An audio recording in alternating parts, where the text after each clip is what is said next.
بسم اللہ الرحمن الرحیم وبہ نستعین وصلی اللہ علی نبینا محمد وعلی آلہ وصحبہ اجمعین ومن تبعہم بإحسان الی یوم الدین وبعد۔ تمام قسموں کی تعریفات اللہ رب العالمین وحدہ لا شریک للہ کو زیبا ہے، جو ساری کائنات کا تنہا خالق و مالک ہے، اور بے شمار درود و سلام ہوں اللہ کے آخری نبی جناب کریم محمد رسول اللہ صلی اللہ علیہ وسلم کی ذات مقدسہ پر۔ محترم سامعین، عزیز ماں بہنوں،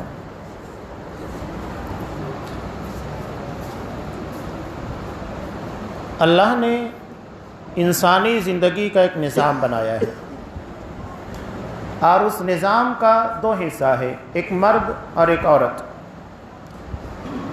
حالانکہ اصل مرد ہے، اس لیے کہ حضرت آدم علیہ السلام کو پیدا کیا گیا، اور انہی کی بائیں فصلی سے مائی حوا کو پیدا کیا گیا۔ حوا کا مطلب جسے زندہ سے پیدا کیا گیا ہے۔ حضرت آدم علیہ السلام زندہ تھے، انہی سے پیدا کیا گیا، اس لیے ان کا نام حوا ہے، حی سے بنا ہوا یعنی زندہ سے پیدا ہونے والی۔ قرآن نے کہا اللہ نے تمہیں ایک نفس سے، من نفس واحدہ، ایک نفس یعنی حضرت آدم علیہ السلام، اور اس کے ذریعے سے برادری کا جو تعصب لوگوں میں پایا جاتا ہے سب کو ختم کر دیا گیا۔ یہی اسلام کی آفاقیت ہے کہ اسلام میں ذات، برادری، اونچ نیچ اس طرح کا کوئی تصور نہیں ہے۔ اگر اس بنیاد کے پر انسان کو جنت ملتی یا اس کو بہتر قرار دیا جاتا تو یہ بہتر بھی نہیں تھا، اس لیے کہ انسان کے اختیار میں نہیں ہے۔ کوئی انسان اپنی مرضی سے جس برادری میں پیدا ہونا چاہے نہیں پیدا ہو سکتا، اور اللہ نے اس کی بنیاد کے پر جنت و جہنم کے فیصلے بھی نہیں رکھے۔ آپ صلی اللہ علیہ وسلم نے صاف کہا، مسلم کی روایت، من بطأ بہ عمل لم یسرع بہ نسب، جو اپنے عمل کی بنیاد کے پر پیچھے رہ گیا اس کا حسب، اس کی برادری، اس کا خاندان اسے آگے نہیں بڑھائے گا۔ یہ نہیں سمجھا۔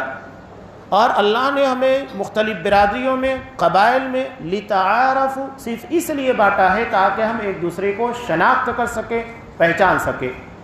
یہ ہماری شناخت کا ذریعہ ہے، شان کا ذریعہ نہیں ہے۔ شان کا ذریعہ اللہ نے تقوی رکھا ہے، جو ہر کوئی اختیار کر سکتا ہے۔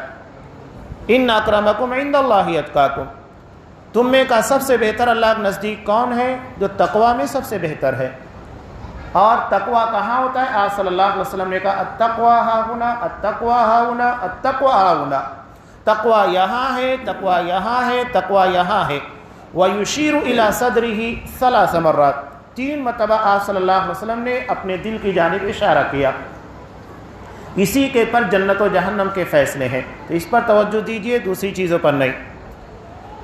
آپ صلی اللہ علیہ وسلم نے حجۃ الوداع کے موقع پر ایک بہت پیاری بات کہی تھی، جاہلیت کی رسومات یا جو سوچ اور فکر ہو سکتی ہے، کہا موضوع تحت قدمی، آج میں اسے اپنے پیروں تلے روند رہا ہوں۔ سوچئے کہ جسے نبی نے پیروں تلے روند دیا، ہم اسے اپنی شان بنا رہے ہیں اور اسی کے ذریعے اپنی شناخت اور اپنی برتری ظاہر کرتے ہیں۔ کتنی عجیب بات ہے، جسے نبی نے روندا ہے اپنے پیروں تلے، ہم اسے اپنی شان کا ذریعہ بنائیں۔ یہ ہماری بے وقوفی ہے، جہالت ہے۔ اس کا مطلب یہ ہے کہ ہم نے نبی کا دین سمجھا ہی نہیں۔ صحابہ نے صرف ان چیزوں کو زبانی طور پر نہیں کہا بلکہ پریکٹیکلی کیا۔ آپ صلی اللہ علیہ وسلم نے اپنے آزاد کردہ غلام حضرت زید بن حارثہ رضی اللہ تعالیٰ عنہ، ان کا نکاح اپنی پھوپھی ذات بہن حضرت زینب سے کیا، جو کہ قریش یعنی سب سے اعلیٰ برادری کی تھی، اور حضرت زید آزاد کردہ غلام جس کی سماج میں حقیقتاً کوئی وقت نہیں تھی۔ آپ نے پریکٹیکلی کیا، صرف زبان سے بولا نہیں، سب کچھ کر کے دکھایا۔ حضرت بلال رضی اللہ تعالیٰ عنہ کون؟ ایک آزاد کردہ غلام، نہ رنگ روپ میں، جیسا کہ آپ دیکھتے ہیں کہ سوڈان کے رہنے والوں کا رنگ روپ کیسا رہتا ہے، ایک آزاد کردہ غلام۔ ان کا نکاح کس سے ہوا؟ حضرت عبد الرحمن ابن عوف رضی اللہ تعالیٰ عنہ، جو مالداری میں حضرت عثمان غنی کے بعد دوسرا مقام رکھتے ہیں۔ انہوں نے اپنی بہن کا نکاح حضرت بلال رضی اللہ تعالیٰ عنہ سے کیا، ایک آزاد کردہ غلام کے ساتھ۔ قریش اعلیٰ برادری کے سارے تصور کو ختم کر دیا عملی طور پر، اور آج ہمارے یہاں بہت بڑا مسئلہ بنا ہوا ہے برادری کے نام کے پر۔ برادری نسل جو دیکھی جاتی ہے جانوروں کی دیکھی جاتی ہے، انسانوں کی نہیں۔ انسان جانوروں میں دیکھتا ہے کون سی نسل کا ہے، اگر وہی چیز ہم انسانوں میں دیکھنے لگ جائے تو جانوروں میں ہمارے درمیان کیا فرق رہ جائے گا؟ تو یاد رکھیے گا، نسل جانوروں کی دیکھی جاتی ہے، انسانوں کی نہیں۔ انسان کے کردار دیکھے جاتے ہیں، اس کے تقوی و طہارت۔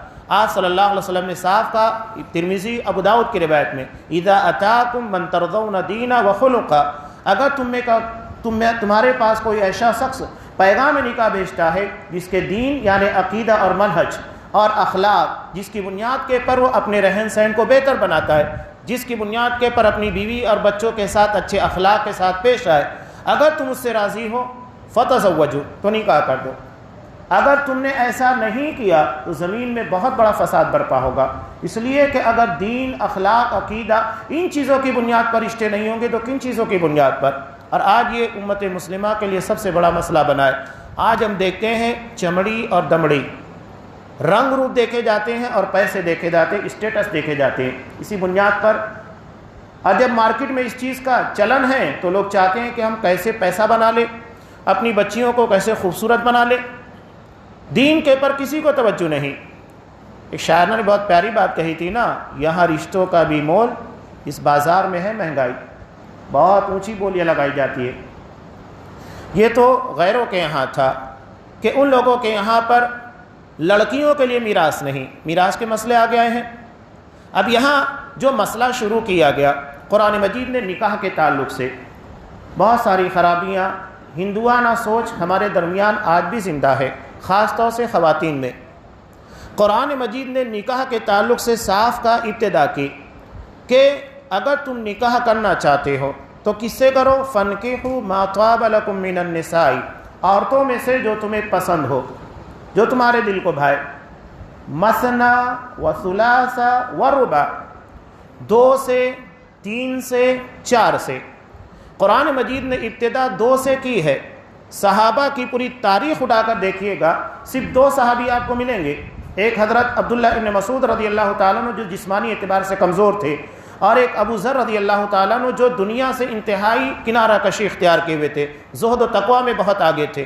اس کے علاوہ کوئی صحابی آپ کو نہیں ملے گا جس نے ایک نکاح کیا، اور ان دونوں نے جو ایک نکاح کیا اس کی وجہ تھی، ان کا اپنا عذر تھا۔ آج ہمارے ہاں اگر ایک سے زائد نکاح کوئی مرد کرنا چاہے تو سب سے بڑا بوال کھڑا کیا جاتا ہے اس کے اپنے گھر کی طرف سے، بیوی کی طرف سے۔ یہ ہندوانہ سوچ ہے، یہ اسلامی سوچ نہیں ہے۔ قرآن مجید نے کہا کہ اگر تمہیں ڈر ہے انصاف کا تو ایک، یعنی خوف کی بنیاد کے پر ایک ہے۔ یہی وجہ ہے کہ شیخ ابن باز رحمہ اللہ اکثر عرب علماء، خاص طور سے ہندوستانی علماء کو چھیڑتے ہیں، اور پہلا سوال یہ ہوتا ہے کہ تمہاری بیویاں کتنی ہیں؟ آپ صلی اللہ علیہ وسلم نے کہا، یہ صحیح روایت ہے ترمذی کی، خیر هذه الامہ اکثرها نساء، میری امت کا سب سے بہترین شخص وہ ہے جس کی بیویاں زیادہ ہو۔ اس کا مطلب یہ ہے کہ جس کی ایک ہے وہ بہتر نہیں ہے۔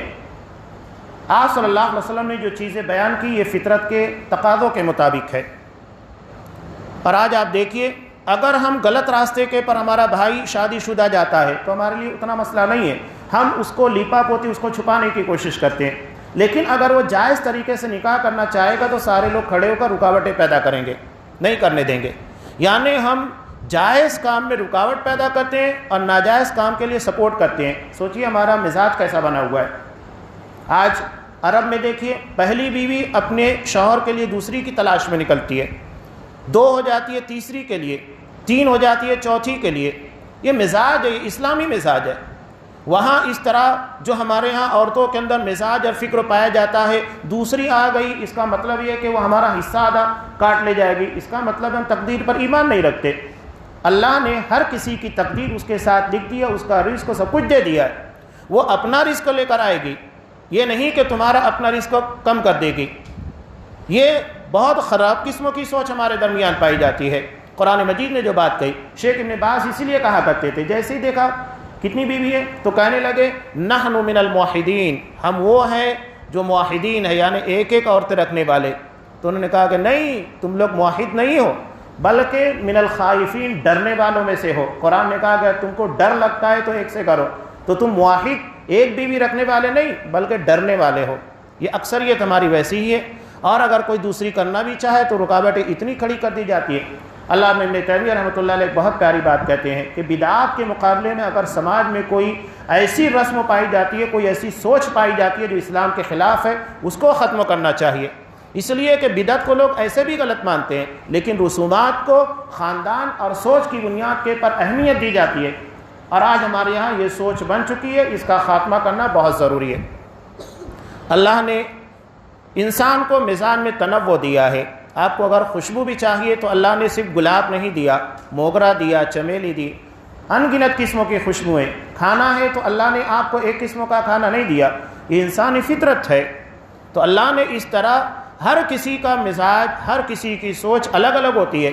اگر کوئی بیوی ٹھیک ہے، خوبصورت نہ ہو، تو اللہ نے کسی کو علم، سمجھداری، حلم، بردباری، یہ چیزیں بہتر عطا کی ہیں۔ تو یہ انسانی زندگی کی ضرورت اور تقاضا ہے۔ اب غیر مسلموں کے یہاں مسئلہ کیا ہے؟ وہ ایک سے زیادہ نہیں کر سکتے، ان کا سماج انہیں منع کرتا ہے۔ اب وہ کیا کرتے ہیں؟ رکھیل رکھتے ہیں۔ اب ہوگا کیا؟ یعنی وہ اس کی بیوی ہے لیکن اس کو بیوی نہیں بولا جائے گا، اس سے بچے پیدا ہوں گے لیکن باپ کا نام نہیں دیا جائے گا، اور مرنے کے بعد پراپرٹی بھی نہیں ملے گی۔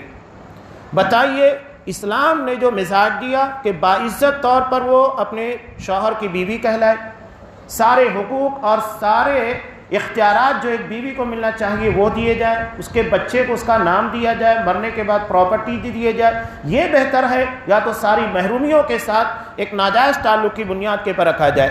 آپ کسی بھی غیر مسلم سے سوال کیجئے، وہ جواب نہیں دے پائے گا۔ اسلام نے جو حصہ، جو حق عورت کا ادا کیا ہے، اس سے بہتر کوئی دین اور دھرم نہیں دے سکتا۔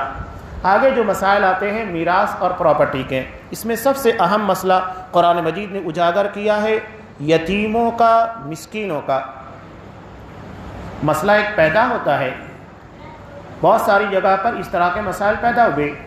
باپ کی زندگی میں بیٹا جو شادی شدہ تھا اس کا انتقال ہو گیا، اب عام طور سے لوگ کہہ دیتے ہیں کہ دادا کی پراپرٹی میں پوتے کا حصہ نہیں۔ قرآن نے کتنی پیاری بات کہی، ذرا سوچو تو، اگر تمہارا انتقال ہو جائے اور ذریۃ ضعفاء، اور تم اپنے کمزور بچوں کو جو کمانے کے قابل نہیں ہے چھوڑ جاؤ، ذرا سوچو ان کا کیا ہوگا۔ اپنے بچوں کے تعلق سے سوچو کہ اگر تمہارا انتقال ہو جائے، تمہارے بچے یتیم ہو، ان کو کمانے کھلانے والا کوئی نہ ہو، تو پھر قرآن مجید نے کہا میراث کے مسائل کو بیان کرنے سے پہلے وَإِذَا حَضَرَ الْقِسْمَةَ أُولُو الْقُرْبَى وَالْيَتَامَى وَالْمَسَاكِينَ، جب پراپرٹی کی تقسیم کے وقت تمہارے اپنے قریبی رشتہ دار جو یتیم ہیں، مسکین ہیں، اگر وہ موجود ہوں تو انہیں پہلے پراپرٹی کو تقسیم کرنے سے قبل اس میں سے اتنا دے دیا جائے، ان کی ضرورت کو پورا کرے۔ یہی وجہ ہے، ایک بہت پیاری بات اللہ تبارک و تعالیٰ غری کی رحمت کرے دکتور فضل الرحمان رحمہ اللہ کو، انہوں نے اس ضمن میں بہت پیاری بات کہی تھی کہ اللہ نے اسی لیے وصیت کا نظام رکھا ہے کہ وصیت اگر دادا یہ دیکھتا ہے کہ اس کے پوتے یتیم ہیں، یعنی اس کی زندگی میں اس کے بیٹے کا انتقال ہو چکا ہے، وہ قریب الموت ہو چکا ہے، اور اس کی پراپرٹی میں سے اس کے پوتے اور پوتیوں کو نہیں دیا جائے گا، تو شریعت نے 1/3، 1/3 سے کچھ کم وصیت کرنے کا حکم دیا ہے۔ تو دادا کو چاہیے کہ اپنے پوتے اور پوتیوں کے حق میں وصیت کرے تاکہ وہ محروم نہ رہ سکے۔ قرآن مجید نے اس کا حکم دیا ہے۔ تو پہلے قرآن مجید نے یتیموں کے بارے میں کہا، اور یہ بھی کہا کہ اگر کسی یتیم کا کوئی مال کھاتا ہے یا کلونا، تو جو لوگ کھا رہے ہیں یہ اپنے پیٹ میں جہنم کی آگ کو داخل کر رہے ہیں۔ قرآن نے کتنا پیارا انداز اختیار کیا۔ قرآن کہتا ہے یوصیکم اللہ فی اولادکم للذکر مثل حظ الانثیین، لڑکی کو للذکری، لڑکے کو 2 لڑکیوں کے برابر۔ قرآن نے یہ نہیں کہا کہ ایک لڑکی کو لڑکے کے آدھا ملے گا، بلکہ یہ کہا لڑکے کو 2 لڑکیوں کے برابر ملے گا، یعنی اصل معیار جو قرار دیا گیا وہ لڑکی ہے۔ اب یہاں کچھ لوگ اعتراض کرتے ہیں کہ لڑکی کو آدھا کیوں اور لڑکے کو مکمل کیوں؟ بات بہت آسان ہے۔ ایک مرد کو جب اپنے باپ کی پراپرٹی میں سے حصہ ملتا ہے تو اسے اپنے اوپر، اپنے بیوی، بچے سب پر خرچ کرنا ہوتا ہے، ذمہ دار ہے۔ لیکن بیوی کو جب اپنے باپ یا ماں کی طرف سے جو حصہ ملتا ہے اس کو کہاں خرچ کرنا ہے؟ کہیں نہیں۔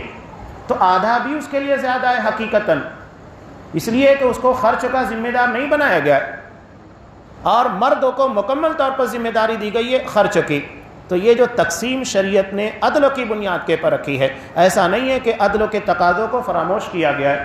قرآن مجید نے اس پوری تقسیم کو جو میراث کی تھی بیان کرنے کے بعد کہا تلک حدود اللہ، یہ اللہ کی حدود ہے۔ اس کا مطلب یہ قانون بہت اہمیت رکھتا ہے، جو اس کی اطاعت و فرما برداری کرے گا اللہ جنت میں جگہ دے گا، وہ سب سے بہتر کامیابی والا ہوگا۔ لیکن اگر کوئی نافرمانی کرے گا اللہ اس کے رسول کی، تو اللہ اس کے لیے رسوا کن عذاب تیار کر کے رکھا ہے، یعنی عذاب تو ایسے ہی تکلیف کا باعث ہے۔ قرآن مجید نے کہا مہین، جو ذلیل کر دینے والا، رسوا کن۔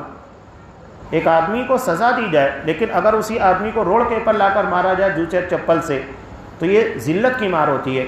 تو آج جو مسلمان غیروں کی نظر میں ذلیل ہو رہے ہیں، اس کی ایک بنیادی وجہ یہ ہے کہ اسلام نے جو پراپرٹی کا، میراث کا صحیح نظام بنایا تھا، اس کو ہم نے ٹھکرا دیا۔ جو سسٹم ہم کو دیا گیا تھا نکاح کا، طلاق کا، اس کو ہم نے ٹھکرا دیا۔ اس کے نتیجے میں ذلت اور رسوائی ہمارا مقدر ہے۔ اگر ہم فالو کریں گے تو آج بھی ہم سرخرو ہوں گے، کامیاب ہوں گے۔ اللہ تبارک و تعالیٰ میں اسلام کے بنائے ہوئے نظام کے مطابق زندگی گزارنے کی توفیق دے۔ آمین۔ وآخر دعوانا الحمدللہ رب العالمین۔